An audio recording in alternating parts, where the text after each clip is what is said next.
qui aime ça, les boules de cristal? Merci, Tania. Ici, on aime ça, les boules de cristal, right? Hey, soyez pas gênés, là. Toutes sortes d'affaires qui vont nous dire c'est quoi la bonne affaire à faire. Right? Non? Des conseils d'une amie d'un ami. Maman, papa. Horoscope, astrologie, carte de tarot. Le film qui va m'envoyer un message spécial juste pour moi pour que je sache si c'est la bonne avenue. Je sais pas quoi sur l'Internet. Il y en a des listes, là, tu sais. Non? On ne parle pas de ça, on n'a pas le droit? So, on espère que l'astrologue est dans ses affaires quand il nous dit que la bonne décision, lorsque Mercure est en rétrograde, qu'il faudrait faire ça. On espère, right? On n'est pas plus clair. Mais peut-être que c'est la bonne affaire. Puis si on le fait une couple de fois, puis ça, c'est pas si pire, on dit merci que l'astrologue est là, et c'est lui notre nouveau sauveur, parce que c'est lui qui sait c'est quoi qui est bon pour nous. Right? OK. Et c'est un gros sujet, c'est très vaste. Et c'est un sujet qui nous affecte à un niveau extrêmement vaste. Pour un être humain ou n'importe quelle machine, si vous voulez, qui est confuse, comme un toaster qui ne sait pas qu'est-ce qu'il est censé faire. Votre char qui ne sait pas qu'est-ce qu'il est censé faire.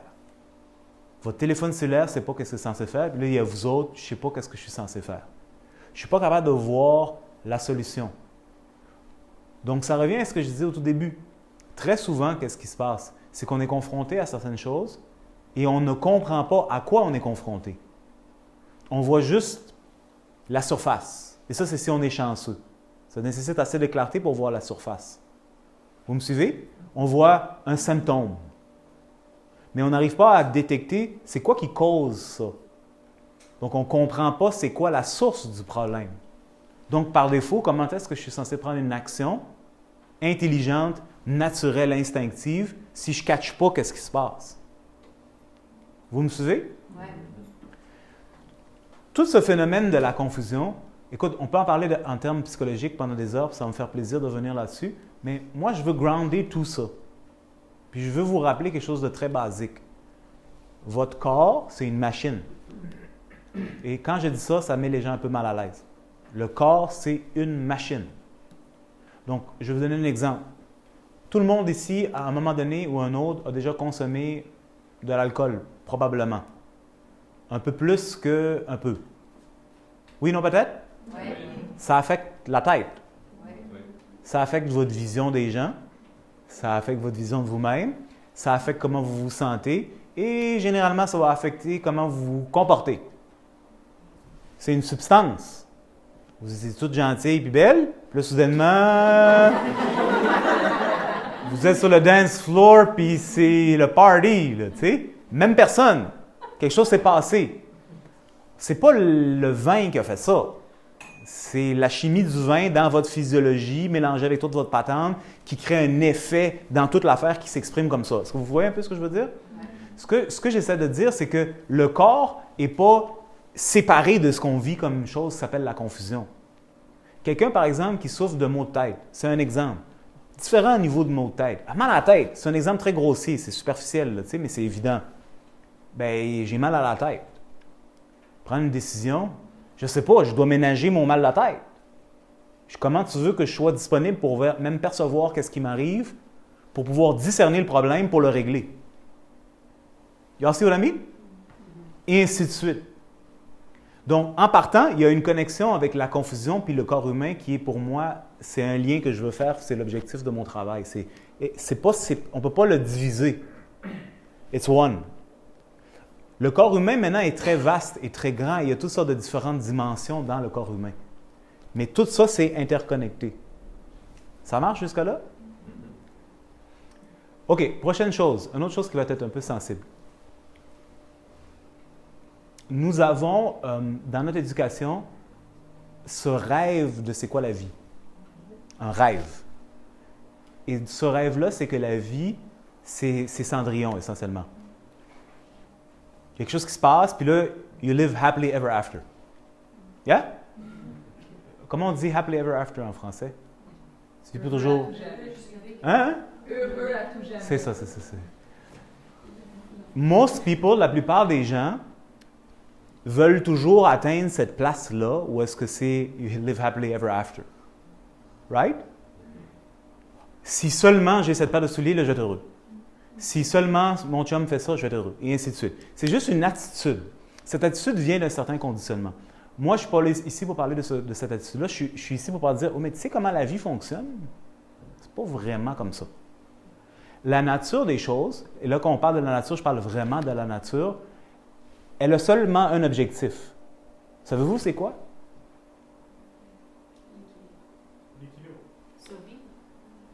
L'équilibre, c'est le résultat d'une action qui est générée par la physiologie parce qu'il y a une menace à la survie. Dehors, raton laveur. Pourquoi le raton laveur fait quelque chose?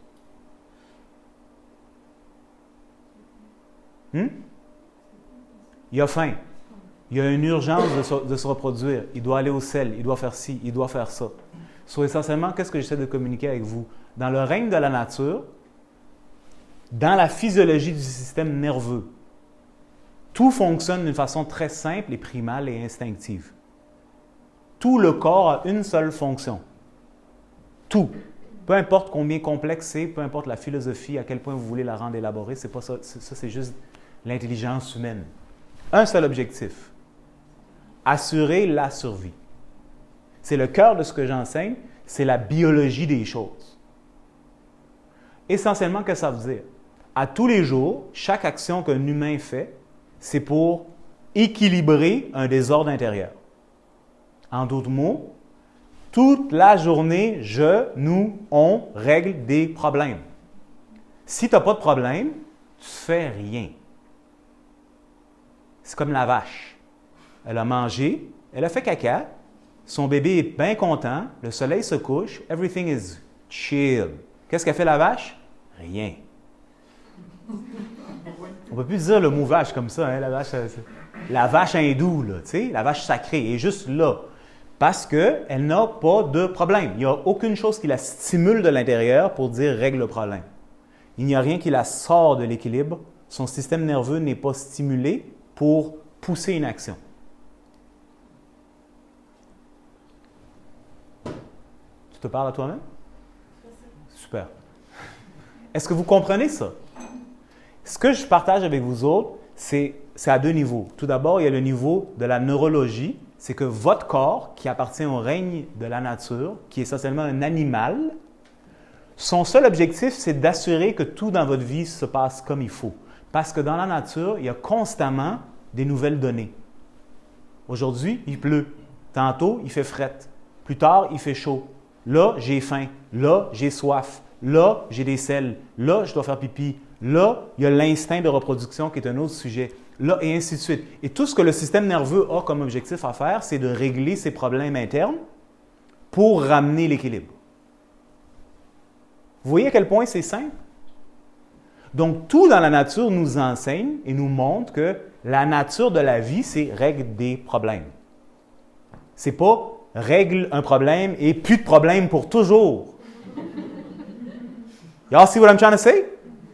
Mais quelque part, dans notre conditionnement, c'est ça vers le quoi on aspire. Je veux arriver à une place où il n'y a plus de problème à régler. Pour toujours, je peux être heureux. Comme si régler un problème, c'est problématique. Est-ce que vous catchez? On commence vraiment à la base. Donnez-moi un peu la chance, là, vous allez voir, je vais vous emmener quelque part. Là. Ça va être extraordinaire. C'est fondamental à la vie humaine, physiologique, naturelle, de régler des problèmes. Donc, lorsqu'il y a quelque chose qui arrive vers le chat réagit. Il règle un problème. Lorsque tu cours après le chat, si le chat t'aime pas, il s'en va de toi. Il ne se met pas dans « prends-moi ». Non. Il réagit en conséquence pour amener son équilibre. Quand votre système interne a un problème, il fait un appel pour que vous réglez le problème. Donc, qu'est-ce que j'essaie de peinturer? Je me répète. Des fois, je me répète, c'est comme mon père. OK? Shout-out à mon père. L'illusion que la vie, c'est de régler le dernier problème puis de vivre pour toujours heureux, c'est le plus grand des mensonges. Et c'est ce que, ironiquement, sans critiquer quoi que ce soit, la société essaye de créer. Écoute, À chaque jour, tu as besoin d'eau. Donc, dans la nature, tu dois aller à l'eau, même si l'eau est juste là. Il faut que tu mettes ça, tu le transportes sur la tête, là, tu l'amènes, puis elle est frette. Là, si tu veux prendre un bain, il faut que tu la chauffes. Parce qu'elle est trop froide, à moins que tu apprennes à la prendre froide, et ainsi de suite. Check toutes les actions. Aujourd'hui, qu'est-ce que tu fais? Là, ça prend 15 secondes, tu es impatient, parce que ça a été long. Tu sais? Il me semble que ça devrait être plus vite. Pourquoi? Parce que la nature, l'appel de la nature génère un problème. Donc, il faut que j'expande de l'énergie pour régler le problème. Donc, dans la vision de la société, que je n'ai pas envie de discuter aujourd'hui, mais je vous l'amène à votre attention, ce qu'elle veut faire, c'est de libérer l'humain du fardeau de la nature, qui demande de toujours travailler. Est-ce que vous catchez? Oui. Donc, si maintenant on est capable de s'élever par-dessus la nature, on n'a plus de problème à régler, donc on peut être heureux pour toujours, comme au paradis, dans le jardin d'Éden. D'Éden. Moi, je suis le jardin d'à côté.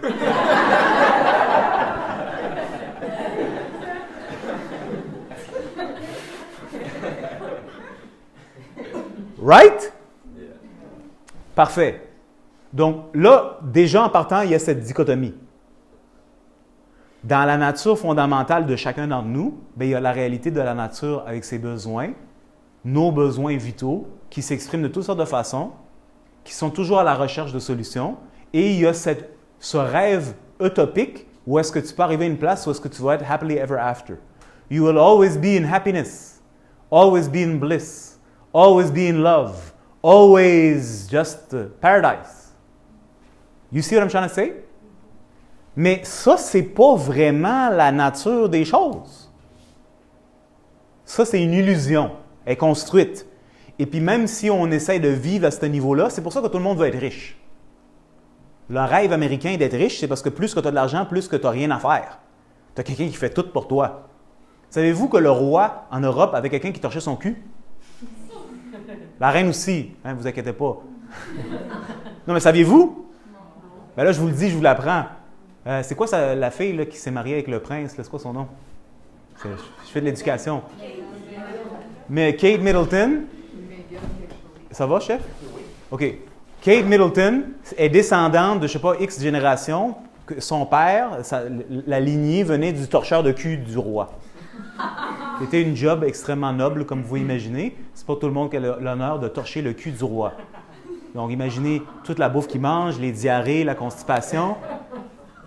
Donc, le roi, Sa Majesté, et bien entendu sa femme, la reine, Sa Majesté, avec quelqu'un qui torchait leur cul. Parce que torcher son cul, c'est une action naturelle. Ça prend de l'énergie. Ça m'enlève de mon état extatique. Où est-ce que je suis la reine? Est-ce que c'est une reine quand elle se torche le cul? Du caca, ça pue comme tout le monde. Reine, pas reine, t'es plus une reine, là, t'es une torcheuse de cul. Est-ce que vous catchez ce que je veux dire? J'utilise des exemples un peu grossiers pour que vous catchiez. Donc, dans la philosophie moderne de la vie, tout le monde veut s'élever par-dessus la nature et l'argent représente, c'est pas une critique à l'argent, il n'y a aucun problème avec l'argent, juste pour qu'on se comprenne, cette libération du fardeau de la nature qui nous demande de faire des actions qui ont pour objectif de régler nos problèmes. Now, if I have money, là, je vais payer du monde à régler mes problèmes. Et éventuellement, grâce à la technologie, là, je vais avoir des machines qui vont faire ça pour nous, comme ça tout le monde ne peut rien faire, et être dans un Internet permanent, dans une zone de bliss, parce qu'on fait stimuler des hormones dans la tête, puis tu es toujours illuminé. Vous pensez que c'est une blague?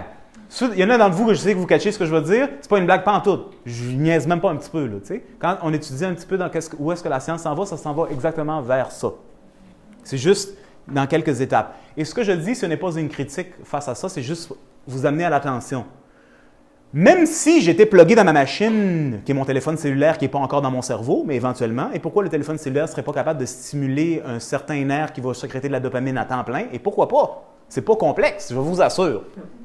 Right? Donc, on serait toujours buzzé. Pas besoin de méditer parce que ça nécessite de faire un travail. Il faut rester là avec soi-même. Qui veut faire ça? Cool. So, là, je commence à avoir votre attention. Je suis content. So, ce que j'essaie de dire, c'est qu'il y a deux. Il y a le règne de la nature dans lequel nous vivons et il y a cette aspiration particulière où est-ce qu'on veut s'élever par-dessus le travail, dans lequel on aspire pouvoir finalement se reposer éternellement comme si c'était le paradis sur terre. Right? Cool. La nature, elle, qui nous baignons dans elle et tout notre corps appartient à son règne, à part dans notre imagination, ne fonctionne pas de même. Et elle est constamment confrontée à des problèmes que nous sommes maintenant déconnectés d'eux. Donc là, on ne comprend plus qu'est-ce qui se passe. Qu'est-ce qui se passe? Je ne comprends pas. Qu'est-ce qui se passe? Je ne comprends pas. Qu'est-ce qui se passe? Je ne comprends pas. Puis ça s'empile. On ne parle pas de un mois, on parle de génération en génération de conditionnement. C'est-à-dire là, tu ne comprends plus. Puis là, on ajoute à ça, on ajoute à ça, on ajoute à ça, on ajoute à ça. Puis là, à un moment donné, tu es comme...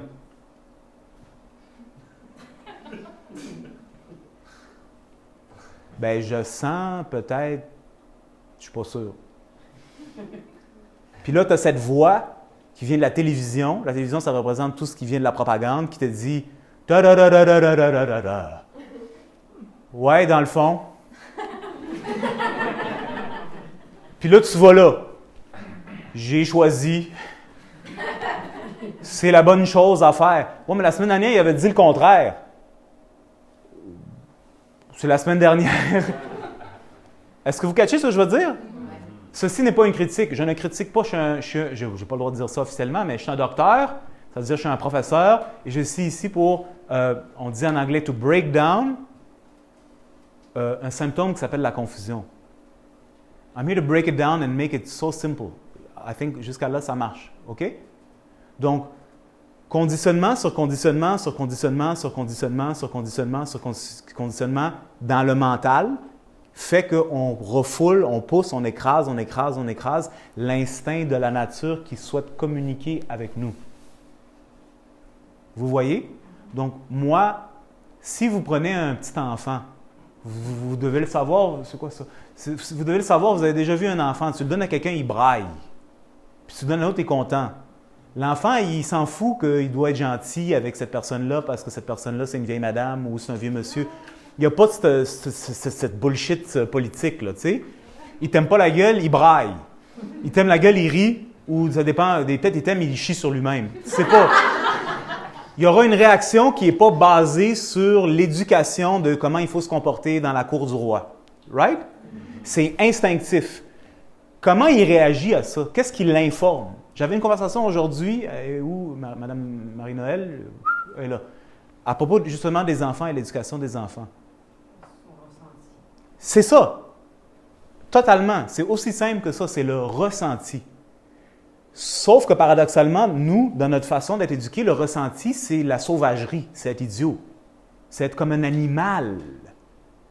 C'est paradoxal. C'est la raison qui, elle, doit dicter qu'est-ce qui est juste et qu'est-ce qui est faux. Sauf que ça ne change pas le fait que tu as senti ça. Right? Donc, imagine maintenant que la raison qui change selon la nouvelle religion ou la nouvelle culture ou la nouvelle mode, right, oppresse l'instinct interne de votre nature et votre physiologie. Mais là, tu deviens pas mal confus. Tu ne comprends plus. Quand ton instinct veut communiquer avec toi, tu penses que ton instinct est con. Je ne sais pas. Quasiment que quand ton instinct communique, pour ceux qui communiquent encore un petit peu, quasiment c'est le diable. Parce qu'il veut t'orienter vers quelque chose d'autre que qu'est-ce que l'Église, qui peut être n'importe quelle Église, pas seulement l'Église du Québec, là, c'est-à-dire n'importe quelle idéologie dit. Oh, mais mon instinct, pas compatible. Là, tu as peur. Donc, mon instinct, c'est un danger à ma survie. Tu es mieux de taire cette voie-là, là.